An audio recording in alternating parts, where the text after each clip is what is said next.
Hey everyone, this is Michael again, and welcome to the Smackdown review. And Smackdown tonight, I thought it was an okay show. It was way better than last week's show, which was a piece of shit. It was god awful last week's show. But tonight, it was an okay show. Like I said, there was some shit on the show tonight, mainly because of Nia Jax and Reginald, which they got three fucking segments with Nia Jax and Reginald there, along with Shayna Baszler. My God, when I get to the Nia Jax and Reginald shit that happened, oh my God, that was so goddamn awful, in my opinion. But if you guys haven't checked out my AEW Dynamite review, it is up. I uploaded it earlier today. Definitely give my review of Dynamite for this week a watch. Thought it was a very enjoyable show this week. But check out my Dynamite review if you guys haven't seen it. But on to the SmackDown review. So SmackDown opened up tonight with Edge. Edge ended up coming out, and he made his way down to the ring. He got on the mic, and he ended up saying that there will be a contract signing tonight for FastLane. That contract signing was between Daniel Bryan and Roman Reigns. And Edge ended up saying that there are some things he needs to address, like the people who have had his name fallen out of their faces in recent weeks. Edge ended up bringing up how Roman Reigns said a guy like him shouldn't face a guy like Edge, who's a family man. And Edge was like, whatever. So Edge ended up going on about how Roman and Paul Heyman are great spin doctors. He ended up saying that he's a carpenter of this table. Edge wanted to say about how Roman got played when it comes to Daniel Bryan. So then Edge ended up addressing Daniel Bryan. Edge ended up recalling how Daniel Bryan said last week that he deserves to be in the main event of WrestleMania. More than he does, more than Edge, because he loves this and has wrestled more than Edge in recent months. So Edge ended up saying that it's time to remind Daniel Bryan, Roman Reigns, and this entire fan base who he is. Edge ended up saying that while Daniel Bryan was maybe wrestling once a week, he was here pulling double shots and more with superstars and Hall of Famers. Edge went on to name some of those Hall of Famers and superstars. He mentioned The Undertaker. He mentioned John Cena, Randy Orton, Batista, Eddie Guerrero, Mr. Perfect, the British Bulldog, Terry Funk, and a whole lot more. And those were some good rivalries that Edge had. The best rivalry, in my opinion, was his rivalry with John Cena when he was the WWE Champion, when Edge was the WWE Champion. Just at that time, he played a real cockish heel. He played that type of heel that you love to hate and be like, oh man, I'm sick of Edge. I hate that guy. And Edge played it really well, when he was feuding with John Cena. And that was my favorite feud back in that time, like 05, 06, around there. That was when they had that feud. So Edge ended up saying that he is back here, not because he has to be, because he loves this. So he ended up mentioning how he now has to wait to find out his opponent after FastLane. So then out came Daniel Bryan. Daniel Bryan came out, he was doing yes. We had an edited yes chant, crowd yes chants. So Daniel Bryan ended up saying that Edge ended up talking about Roman getting sucked in.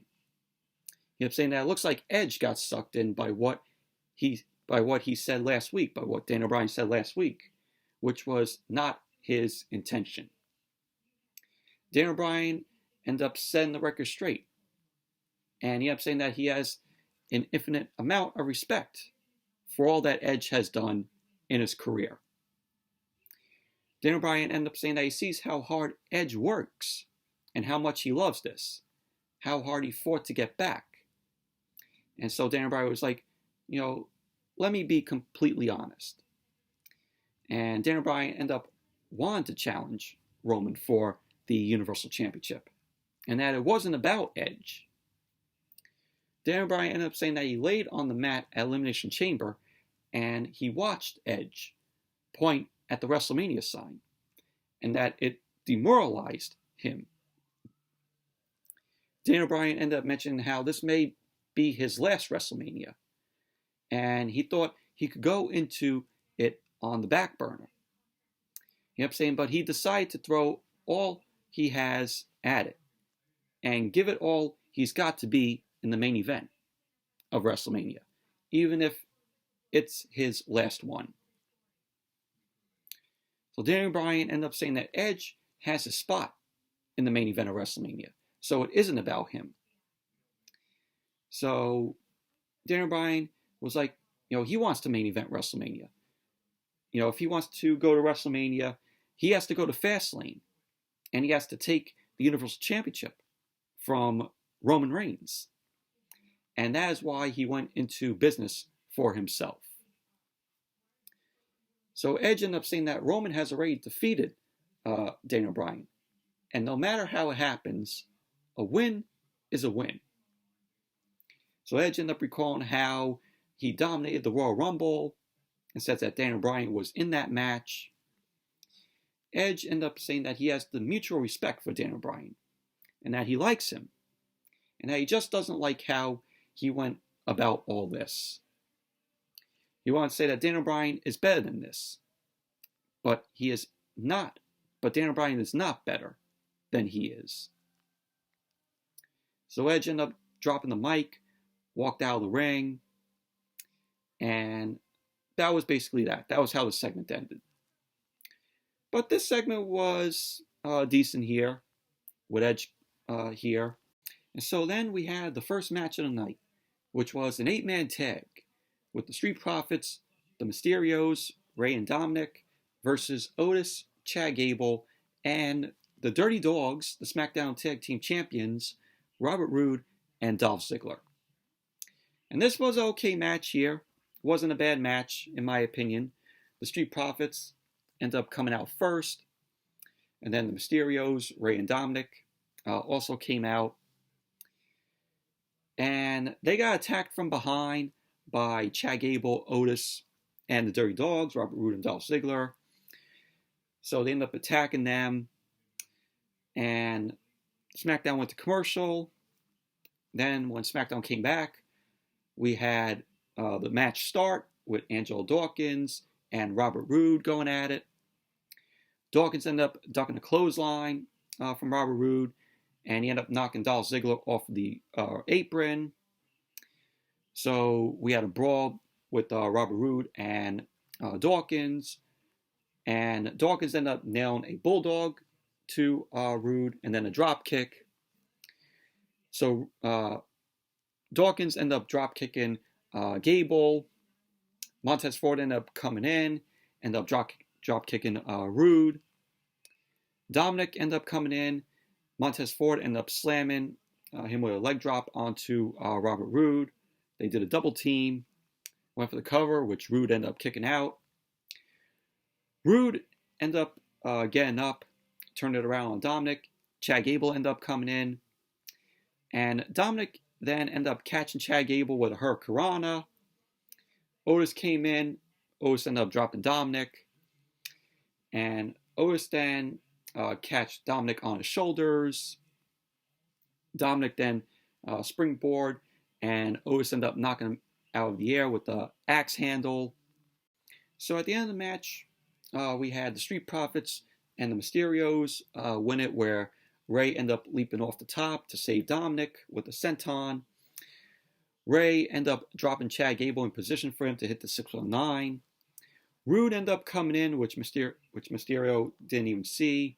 So Roode ended up intercepting the 619 and delivered a spine buster to Rey Mysterio. He went for the cover, which Montez Ford ended up breaking it up. Dolph ended up super kicking Montez Ford. Dawkins ended up delivering the silencer on Dolph. Roode then tossed Dawkins to the floor. And Dominik then suckered Roode in, and Rey Mysterio ended up drop kicking Roode from behind, putting Roode in position for him to hit the 619. So Rey and Dominik then both hit the 619 to Roode. Dominik then leapt out to the floor. He ended up taking out Chad Gable. Rey then ended up taking out Otis on the floor. Montez Ford then ended up delivering a splash from the top onto Roode. Went for the cover. And the Profits and the Mysterios end up winning the match. But overall, it was an okay match. It wasn't bad. There was news that broke out that Chad Gable might be on his way out of WWE. So that may be the case. Chad Gable might be leaving WWE. So we'll see if that is true or not when more news of that comes out.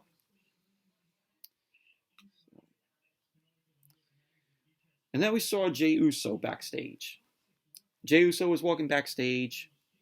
He goes to enter Roman's locker room, and Paul Heyman was standing outside of it. And he was asking him where he's going. Paul Heyman ended up asking if Jey has talked to Roman lately. Jey ended up telling him that he talked to Roman 2 days ago, and everything was fine. Paul Heyman ended up saying, you know how stressful Fridays are. And that Heyman indicated that Roman isn't happy with Jey tapping out to Daniel Bryan last week in the steel cage match. So Jey ended up saying that he has some business to go handle and that he will be back later to see what's up. So that was that.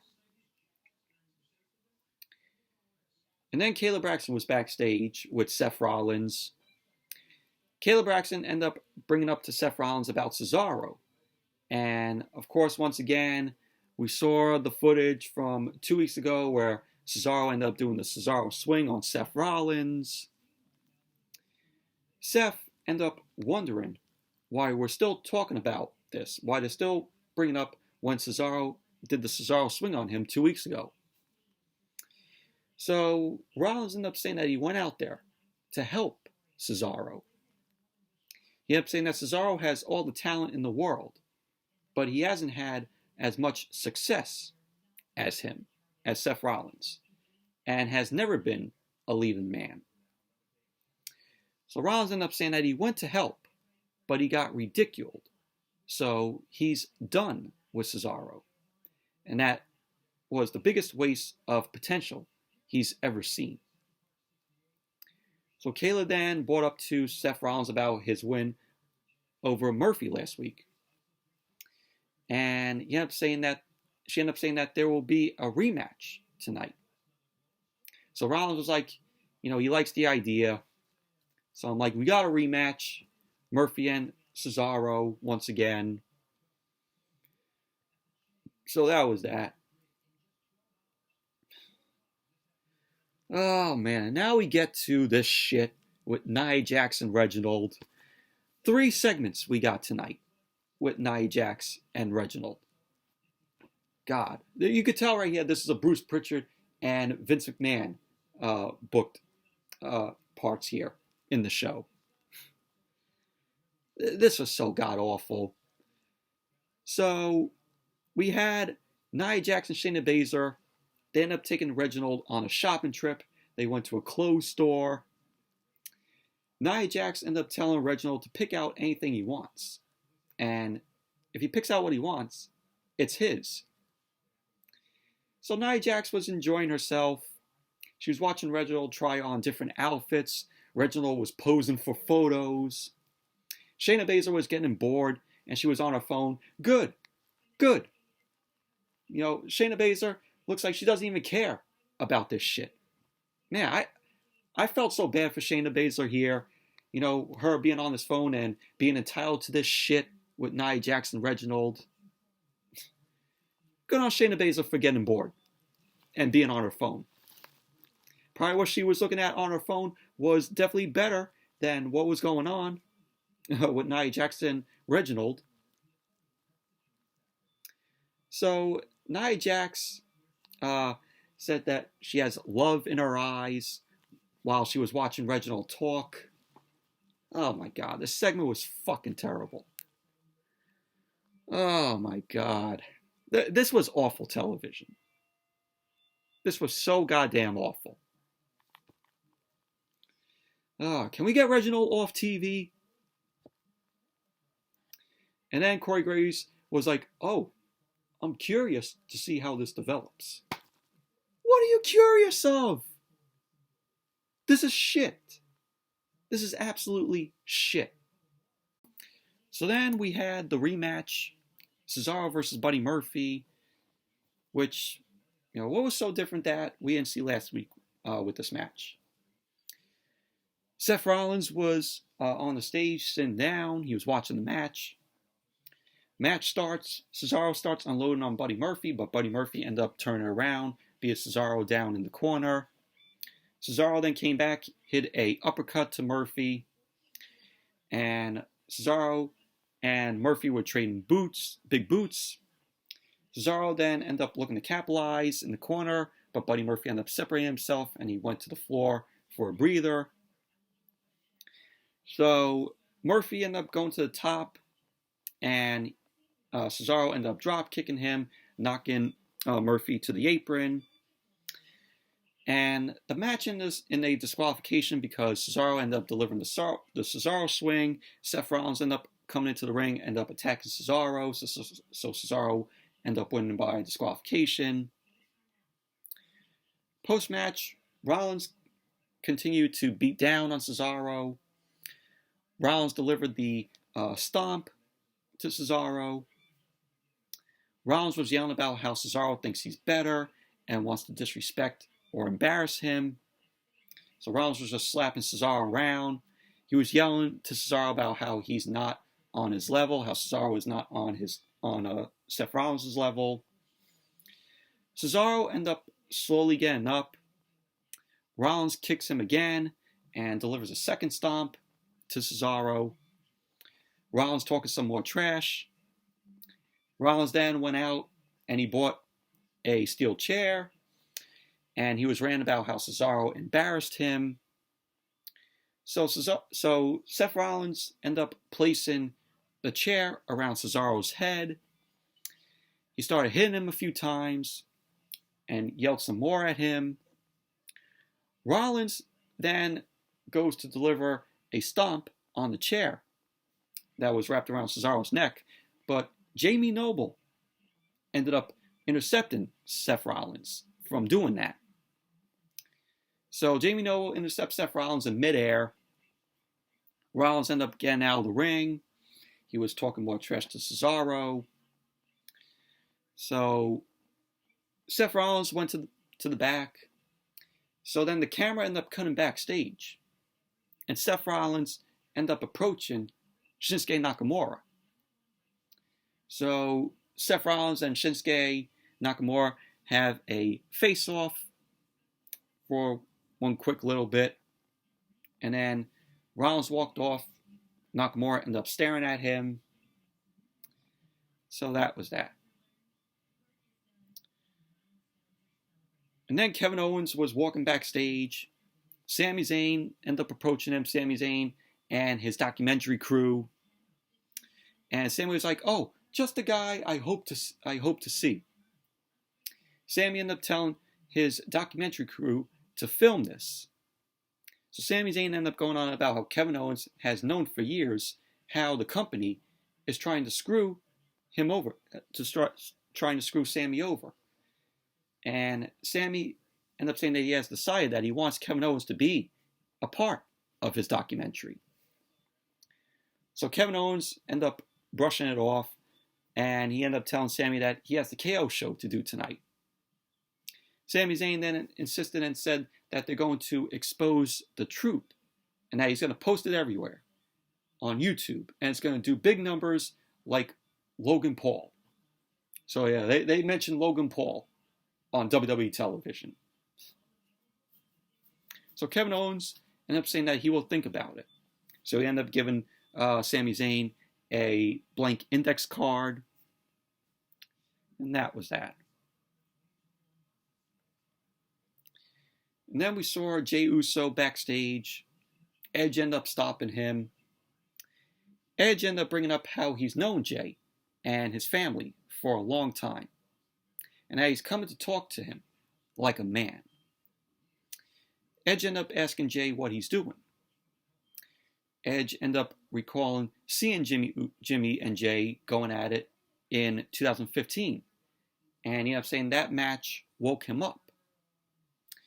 Edge ended up pointing out what Jey is a part of now, and he's walking around with his head down and wonders what Jey's dad thinks about all this. Rikishi being a lapdog to the big dog and acting like a subordinate. So Jey ended up telling Edge to not talk to him like he knows him. So Jey ended up talking about family and says that Edge needs to go home and be with his own family, because after WrestleMania, he won't be able to enjoy anything. So that was that. So then we had the KO show with Kevin Owens.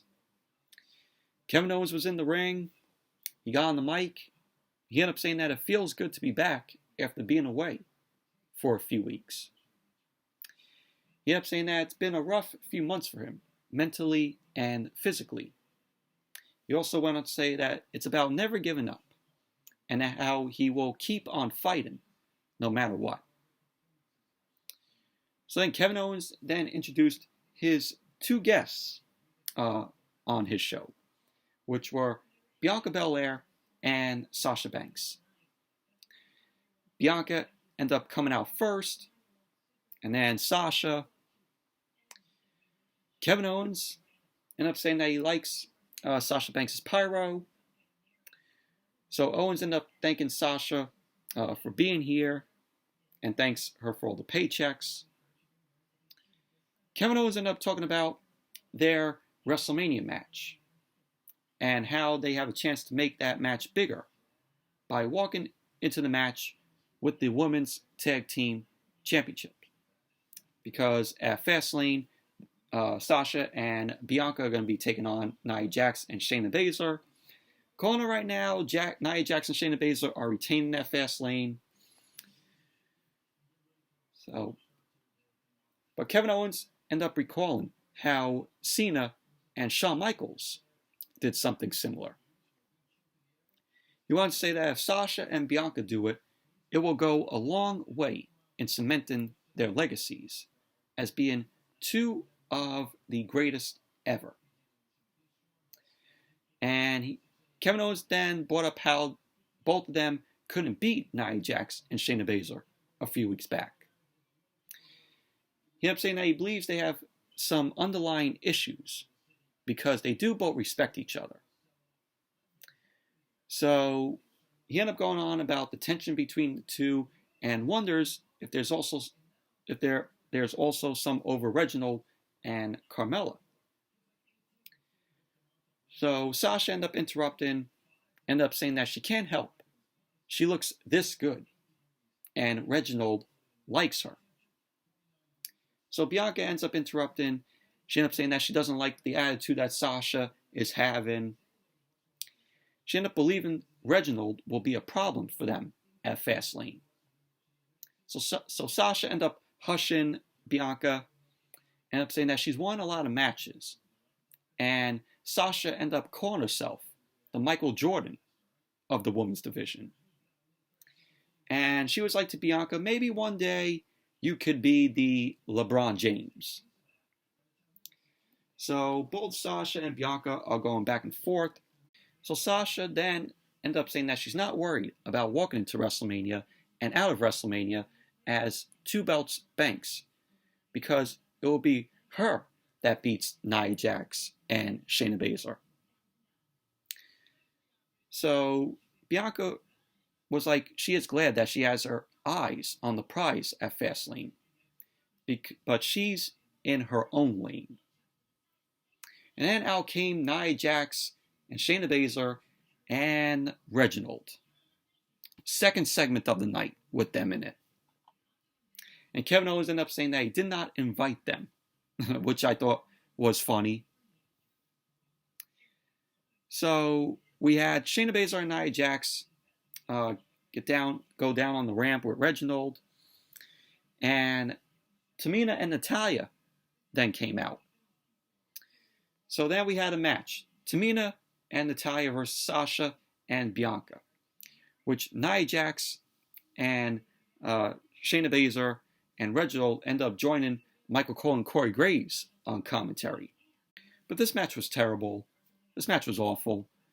We had later on Reginald end up getting on the apron, cause a distraction.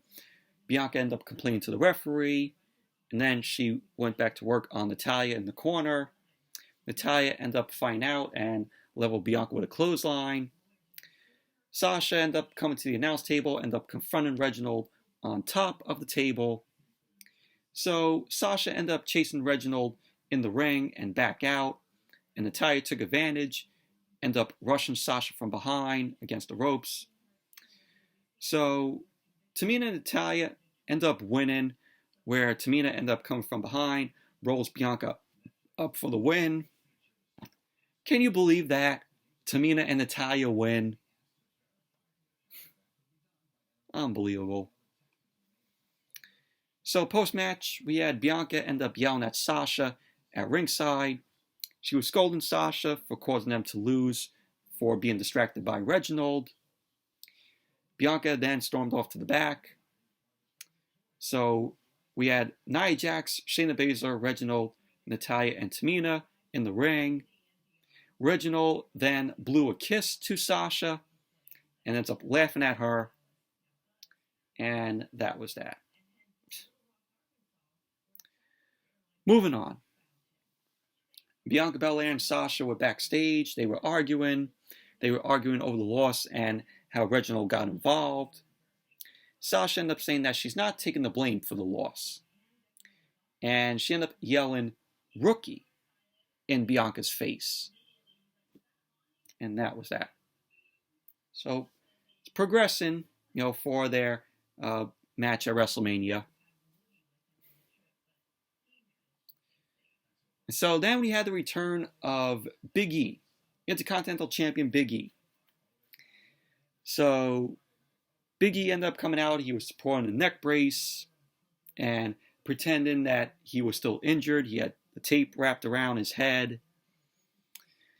So he ended up coming into the ring, got on the mic, and he ended up saying that he laid up in a medical facility because of Apollo Crews and the ring steps. Big E went on to say that he had a lot of time to think, and that he hopes Apollo knows what he did, because he crossed the Rubicon and opened Pandora's box, and that there's no coming back from that, and that there is no sorry to fix this, and that you can't put the genie back in the bottle. And he ended up saying that Apollo made him go biblical. And he ended up saying that he now has to go Old Testament on Apollo, because now it's eye for an eye. It's take one of mine and I'll take two of yours. You came to hurt me and I came to hurt you. So Big E ended up saying by being Apollo Crews wouldn't be enough. He's got to end Crews now.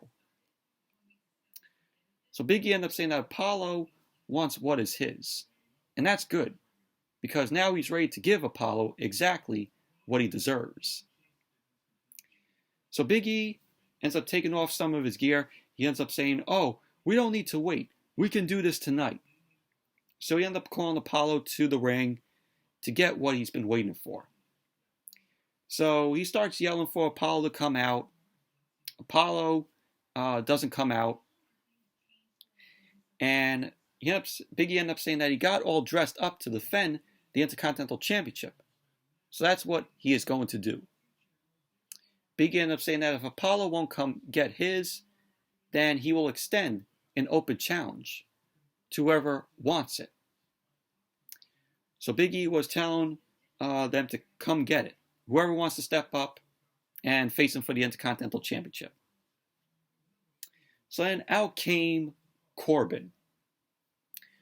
Corbin ended up telling Big E to calm down because he's out here looking crazy. Corbin ended up saying that he's not dressed to fight, but he has no matter tearing up this $10,000 suit that he was wearing. So Sami Zayn ended up interrupting. Sami Zayn then accepts the challenge. He was calling on his documentary crew to film this. So Corbin ended up saying that Sami can't do this because he was just accepting the challenge. So Sami Zayn ended up saying that they have it on film and that Corbin was not accepting. So Sami ended up saying that winning the Intercontinental Championship back will be the perfect ending to his documentary. So Corbin and Sami, they argue on the ramp. Big E ended up saying that the first person to enter the ring will get the match. So Sami then rushed into the ring. Sami then talked Corbin after making it in the ring first. Big E then ended up attacking Sami, hit a big belly-to-belly suplex to Sami Zayn, which sent Sami back out to the floor. So SmackDown went to commercial. So when SmackDown came back, we had Sami Zayn versus Big E for the Intercontinental Championship. And we had the match start with Big E and Sami Zayn locking up. Big E then took control, delivered some knees to Sami Zayn's gut. He was delivering more strikes. Sami then fight it out of the corner. He ended up applying a headlock to Big E. Big E ended up getting out, and they both run the ropes. Big E ended up dropping Sami Zayn with a back elbow. Went for the cover, which Sami Zayn ended up kicking out at 2. Big E ended up launching Sami Zayn into the corner, and Sami Zayn went flying to the mat, which was crazy. So we had Big E later on. He was calling out Apollo Crews before he went for the splash to Sami Zayn on the apron. So Sami Zayn moved out of the way. Big E landed hard on the apron, of course, which is the hardest part of the ring. So at the end of the match, we had Big E win the match, where Big E ended up delivering the big ending to Sami Zayn. So Big E ended up winning and retaining the Intercontinental Championship. Post-match, Apollo Crews' music ended up playing. Big E was looking around. He was getting ready for a fight with Apollo. So Apollo Crews then got into the ring, ended up attacking Big E from behind. Apollo Crews then started unloading on Big E. Apollo then ended up hitting the ankle slam to Big E. Apollo Crews was yelling at Big E to stand up. He ended up hitting another slam to Big E. So Apollo Crews was just standing over Big E, ended up talking down at him. So Apollo then got out of the ring. He ended up grabbing half of the ring steps, tossed the steps into the ring. Apollo Crews was yelling at Big E to get back up. Big E slowly ended up getting up, and Apollo then ended up ramming Big E with the steps, knocking him out of the ring to the floor. So Big E was rolling around. He was in pain. Apollo Crews then ended up standing on top of the steps in the middle of the ring. And that was that. But Big E and Apollo Crews, still the best thing going on SmackDown, aside from Roman Reigns. So it's good. This is good stuff with Big E and Apollo Crews. Oh, God. Now we had Nia Jax and Reginald again. The last time, the third and last segment with them in it. Kayla Braxton ended up approaching them. Nia Jax ended up scolding Kayla Braxton for being rude and for interrupting. So Nia Jax was laughing at what happened to Sasha and Bianca. And, Sasha thinking that they will win the tag team titles at FastLane. So Reginald ended up suggesting Nia Jax challenge Sasha for the SmackDown Women's Championship next week, so she can go into FastLane with 2 titles. And Nia Jax was like, that's a great idea. No. Who wants to see that? So Nia Jax ended up telling Kayla Braxton to beat it so she can get back to talking to Reginald. How about you go to the back and get off TV? How about you get off TV with Reginald? There you go. Enough of seeing Nia Jax and Reginald for the night. Man, awful. Awful, awful. So then we had the contract signing between Roman Reigns and Daniel Bryan for FastLane. We had Roman Reigns made his way out along with Jey Uso and Paul Heyman. And SmackDown went to commercial. Then when SmackDown came back, they announced the plug for WrestleMania tickets going on sale this Tuesday. So if you want to go to WrestleMania, there's where you got to order your tickets this Tuesday. They're going on sale. And they also announced that Sasha will be taking on Nia Jax next week, and the SmackDown Women's Championship is going to be on the line. Oh, great. Great. We got to sit through that next week. So then we went back to the ring. Daniel Bryan was in there. Adam Pearce was at the table with the contract. Adam Pearce ended up saying that if there's no further business, it's time to sign the contract. Reigns was feeling some tension between him and Adam Pearce. He was bullying Adam Pearce into moving the chair to the head of the table for him. Reigns then ends up going to sign the contract, but he ended up telling Daniel Bryan that he really doesn't want to do this. So he went on about how he was okay with this last week, but he was not okay with it this week.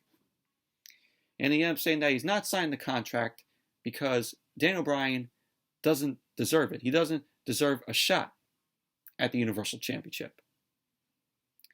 So Daniel Bryan ended up saying that he's excited about this.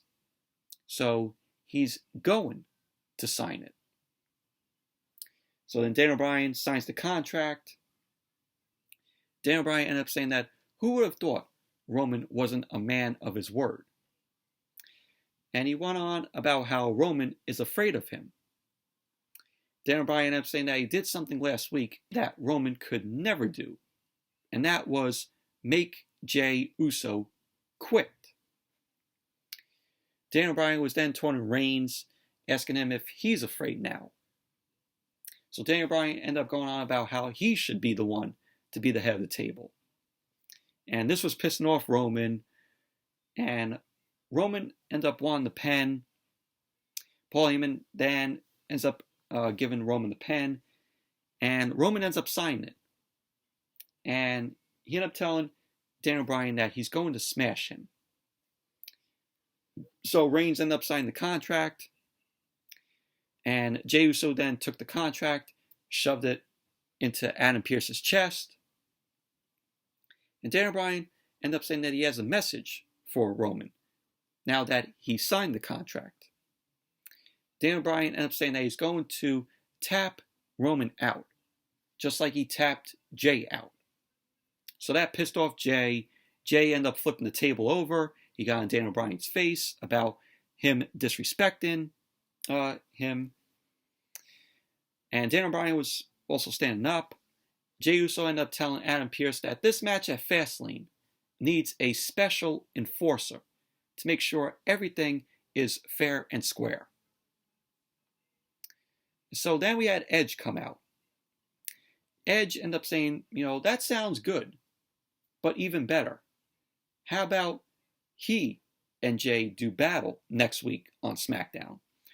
So he was telling Adam Pearce, how about him and Jay have a match next week, and the winner will be the special enforcer at FastLane. So Adam Pearce was like, okay. And he made the match official for next Friday. So next Friday we're going to see Edge versus Jey Uso. The winner will be the special enforcer at FastLane in the Daniel Bryan Roman Reigns match at FastLane. So Edge ended up getting into the ring. Him and Daniel Bryan attack Roman and Jay. We had a brawl ensue. Daniel Bryan then tossed Jay out to the floor. And Daniel Bryan and Edge go for Roman. Daniel Bryan ended up getting tossed to the side by Edge. Edge knocked Roman out of the ring, out to the floor. Edge turned around, and Daniel Bryan ended up dropping Edge with the flying knee. And that was that. That was how SmackDown went off the air. But overall, SmackDown, was an okay show tonight. Wasn't a great show by any means, aside from 3 segments with Nia Jax and Reginald. But anyways, that's it for the SmackDown review. Thank you all for watching. Hope you all enjoyed this review. And definitely give the video a thumbs up, comment, subscribe. And until next video, I'll see you all later.